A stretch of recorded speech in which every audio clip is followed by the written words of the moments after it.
Hello guys, good afternoon. This is the day that I'm waiting for, actually not only me but Steve, because we are already in real things that we start building our humble home. So that one, it will be our room, yes, with a balcony, and then this one is for my daughter, my only daughter, and then that will be the gate, the main entrance. So here we go. Now I'm become busy today. I'm really busy because I went to the hardware and buy things. Yeah, so this one, I don't know how to explain this. Anyway, I just show you. Hopefully everything will be okay because Steve is not yet here in Philippines, so I'm the one will manage everything. I hopefully I can do it. I'm not sure, but I'm trying hard, because this one I don't know how to explain, but I can understand anyway. So it's been a while that I thought this is just a dream, but now it's already in reality. I'm so busy. That's the reason why I cannot able to attend the premiere every day because of this. But anyway, don't worry, all my task is complete. So tie to the rich people, rich 2, 3, and 5, angels team, partner team, and my organic team. Thank you very much for being there, for supporting me. Although sometimes I always be quiet and I cannot join on time, but I see to it that everything will be okay. Anyway, once it's over, I can focus in YouTube. So for now, I need to focus first for building. So once in a while, I will do the videos and do the premiere in a way. Hopefully, yes. So here we go. It's it's a busy day today. That's why I'm too late to send my task in Premiere.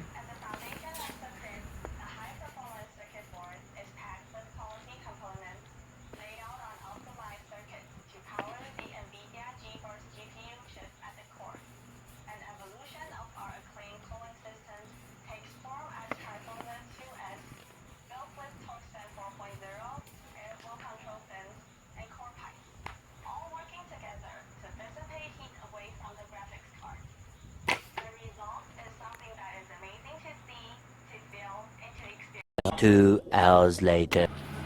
The hardware, because a while ago, me and the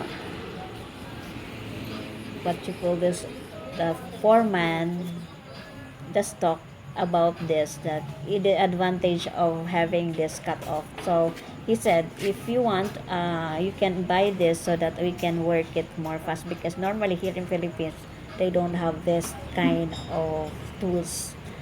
And they said if not, if you can just buy and later on I will buy it for you. So that's the condition. Anyway, it's good I have already this machine, and I guess it works good. The quality is good. Although this is the cheapest one. It's 5,400.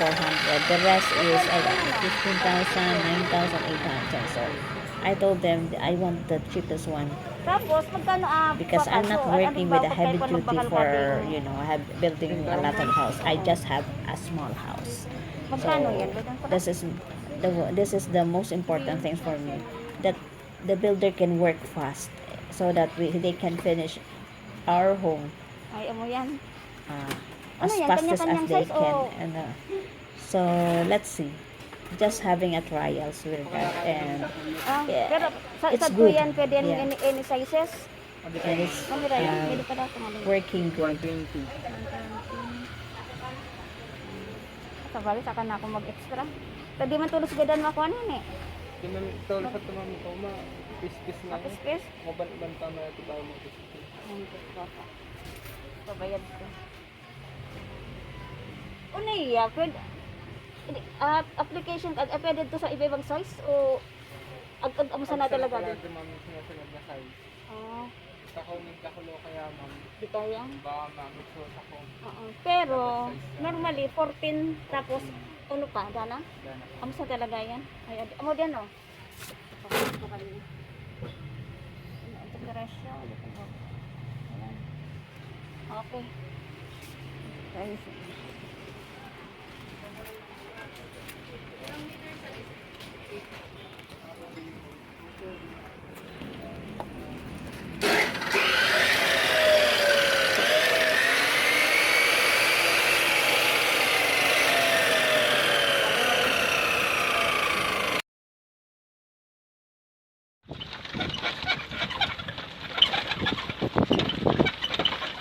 Pauwi na ako ng bahay.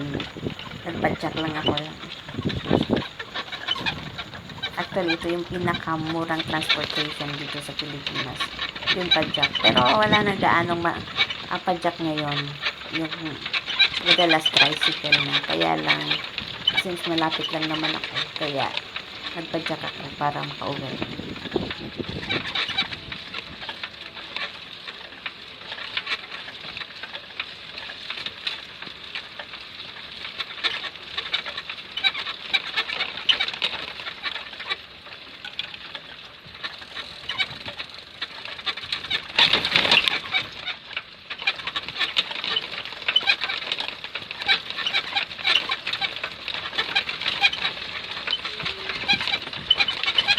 Muna ako ng apartment bago ako pumunta doon sa bahay ng nanay ko kung saan ipapakonstruct yung house. Kasi may mga grocery din ako. So, iwan ko muna yung grocery and then balik ako dun sa kabilang bahay.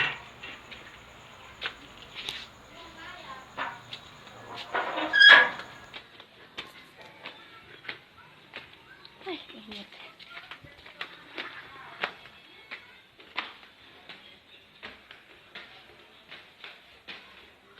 One eternity later.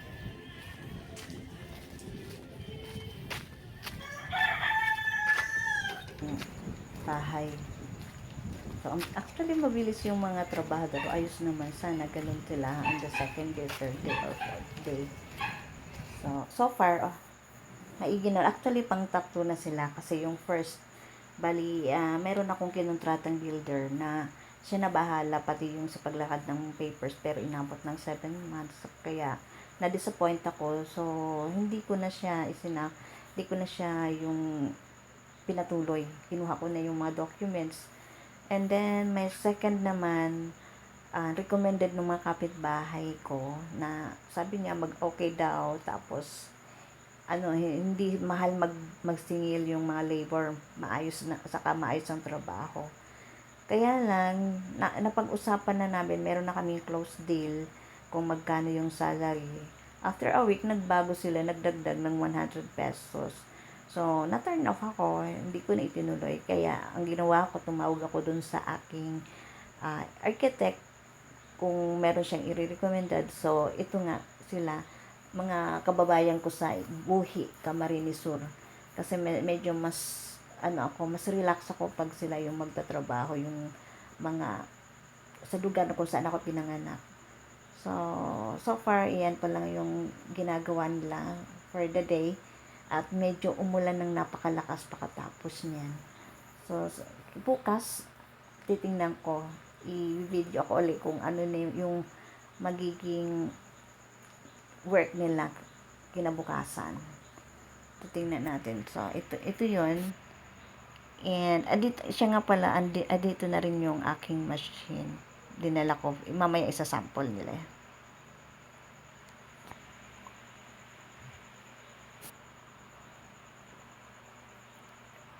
Ayan. So, may naghuhukay at may nagbubuhat. So, ang kinuha ko bali isang foreman, 2 carpenter at saka mason, at 2 labor. Actually, yung price dito sa Bicol ay yung foreman, ang asking price niya is 750. Yan yung si foreman. Anak niya. Yun ang labor. Tapos, tinetest namin yung machine kung aandar siya. Actually, tumakbo pa ako papuntang hardware uli. Gawa ng bumili ako ng 15 meters ng wire. So, susubukan nila para kinabukasan ready na sila. So, anyway, ngayon pa lang yung first day. Wala pa naman masyado kasi umulan talaga ng malakas. Sabi ko nga bumili ako ng 3 tent. Baka kailangan nilang gamitin yon kasi lalo na ngayon medyo sisimula na yung ulan. Sana maayos din ng yung mga tawag nito, yung mga pagtrabaho kasi paulan na ngayon. Ako, Diyos ko, dapat noon pa ito nasimulan, pero move on na nga, total nangyari na, so okay naman. Actually pala guys, dito sa Bicol yung rate nila, yung foreman 750, tapos yung carpenter, mason 500, tapos yung naman labor is 400. Sa kanila yung pagkain. Kaya lang sa akin naman konsiderasyon, nagbibigay din naman ako ng snacks para at least naman meron silang kakainin, may lakas. So yun ang rate dito sa Bicol. Yun nga lang, sabi nga ni foreman, pag full time siya 750, pero pag half day lang siya 500 kasi may iba pa siyang project na hinahawakan. So far okay naman, maayos naman. Sana maging maayos yung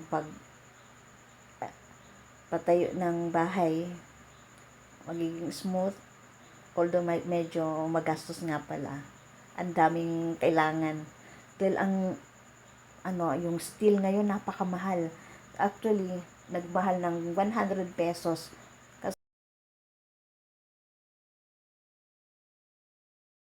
Dito ko muna tatapusin ang ating kwentuhan, gawa ng marami akong gagawin. Pero wag niyong kalimutan i-subscribe ang aking channel kasi magiging kasama ko kayo sa pagbuo ng aking munting paraiso, ang aking munting bahay.